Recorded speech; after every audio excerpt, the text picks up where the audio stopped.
Go yard. I got so much motherfucking design on right now.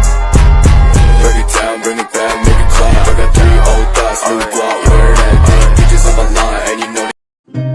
Assalamualaikum warahmatullahi wabarakatuh. Pada kesempatan kali ini saya akan membahas tentang tokoh pembaharuan Islam. Simak dan perhatikan dengan sakti. Muhammad Abduh lahir di Delta Nil 1849 dan meninggal di Iskandaria 11 Juli 1905. Beliau adalah seorang pemikir muslim dari Mesir dan salah satu penggagas gerakan modernisme Islam. Ia belajar tentang filsafat dan logika di Universitas Al-Azhar Kairo. Muhammad Abduh diasingkan dari Mesir selama 6 tahun sejak 1882 karena keterlibatannya dalam pemberontakan Iran. Salah satu karya Abduh yang terkenal adalah buku berjudul Risalah At-Tajwid yang diterbitkan pada tahun 1897. Pemikirannya banyak terinspirasi dari Ibnu Taimiyah dan pemikirannya banyak menginspirasi organisasi Islam. Salah satunya Ahmadiyah, karena ia berpendapat Islam akan maju bila umatnya mau belajar tidak hanya ilmu agama tetapi juga ilmu sains. Ide pembaharuan dalam masalah ijtihad. Paham Ibnu Taimiyah yang menyatakan bahwa ajaran-ajaran Islam terbagi ke dalam 2 kategori, yaitu ibadah dan mu'allah, diambil dan ditonjolkan oleh Abduh. Ia melihat bahwa ajaran-ajaran yang terdapat dalam Quran dan hadis bersifat tegas dan jelas terperinci. Sebaliknya, ajaran-ajaran mengenai hidup kemasyarakatan umat hanya merupakan dasar-dasar dan prinsip umum tidak terperinci, serta sedikit jumlahnya. Oleh karena sifatnya yang tanpa perincian, maka ajaran tersebut dapat disesuaikan dengan zaman. Penyesuaian dasar-dasar itu dengan situasi modern dilakukan dengan mengadakan interpretasi baru. Untuk itu, jihad ada perlu dibuka. Dalam kitab Thariq Hasri Al-Ihtijaj dikutip pendapat Abduh mengenai ijtihad sebagai berikut. Sesungguhnya kehidupan sosial manusia selalu mengalami perubahan. Selalu terdapat hal-hal baru yang belum pernah ada pada zaman sebelumnya.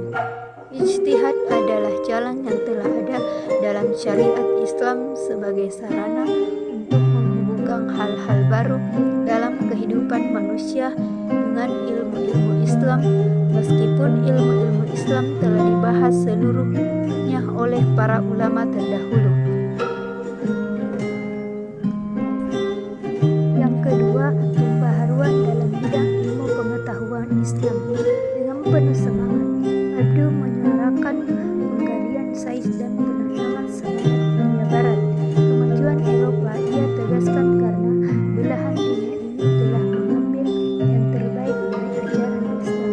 Ia membantah bahwa Islam tidak mampu beradaptasi dengan dunia modern.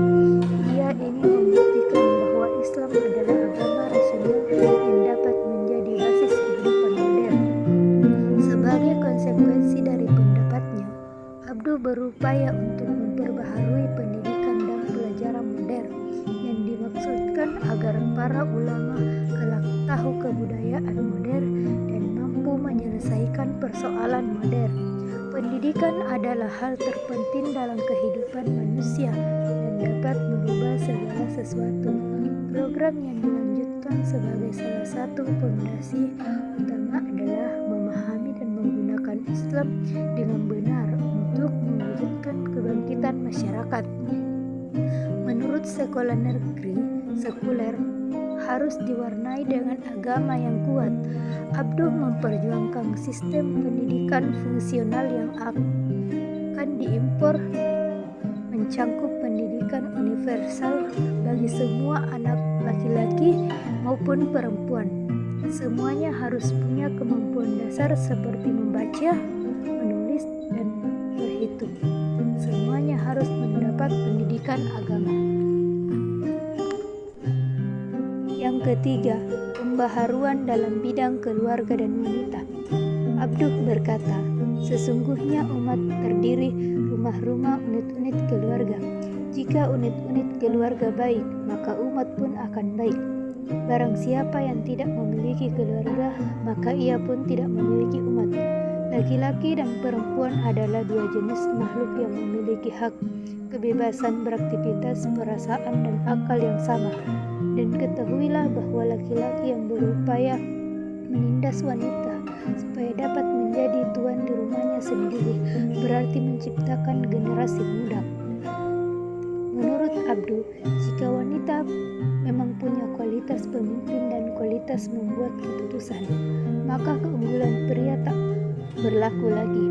Dia di tempat lain, dia menulis bahwa menurut Al-Quran ada dua jenis wanita, wanita saleh dan wanita durhaka. Kepemimpinan pria berlaku hanya terdapat istri yang memacau atau